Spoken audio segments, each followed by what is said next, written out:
बात करते हैं कंसंट्रेशन पावर कैसे बढ़ती है। कहते हैं जब पढ़ाई करते हैं तो अगर पीछे आप कोई म्यूजिक ऑन कर लो तो पढ़ाई में ध्यान लग जाता है। ऐसे ही करते हो?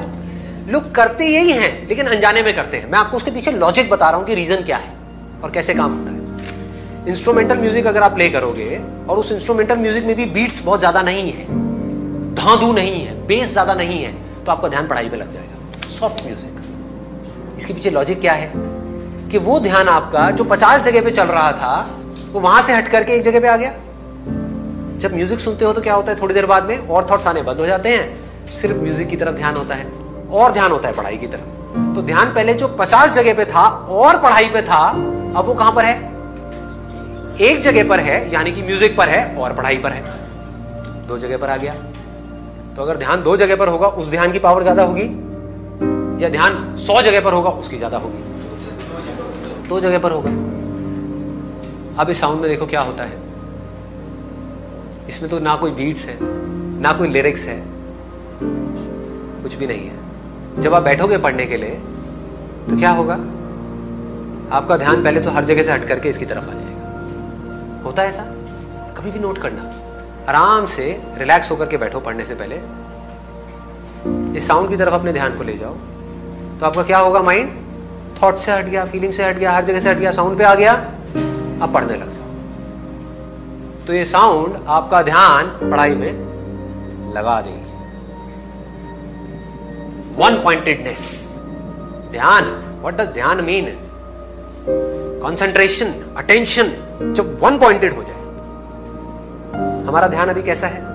भटकी हुई है ना। बिना इस साउंड के हमारा ध्यान कैसा है? समझने की कोशिश करो। क्या होता है? कभी बाहर से कोई साउंड आ गई, कभी कुछ दिख गया, कभी कुछ याद आ गया, कभी ये याद आ गया कि अब ये करना है, ये हुआ था। 1000 जगह पर है। समझ रहे हो तो ध्यान कैसे भटक रहा है?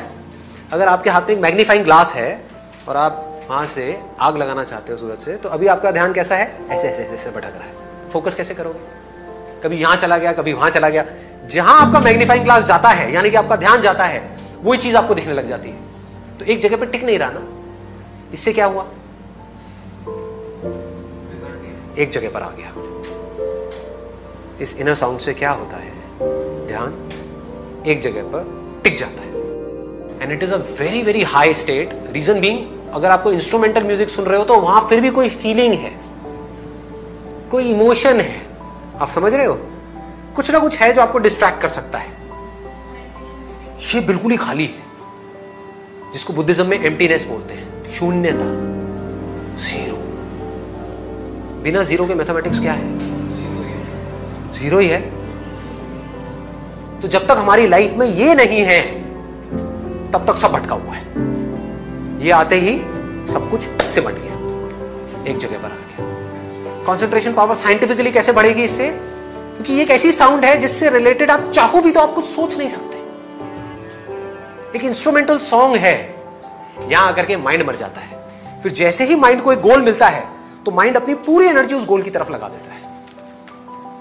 तो 2 घंटे में जो आप पढ़ाई करोगे, that will be equivalent to 20 घंटे की पढ़ाई उस आदमी के कंपैरिजन में जिसका ध्यान भटका हुआ है। 2 घंटे में जिसका ध्यान 1000 बार भटक रहा है, मान लो शुरू में आपका भी ध्यान 2 घंटे में 10 बार भटकता है, लेकिन उसका 1000 बार भटक रहा है। या आप ही का पहले 1000 बार भटकता था, अब सिर्फ 10 बार भटका।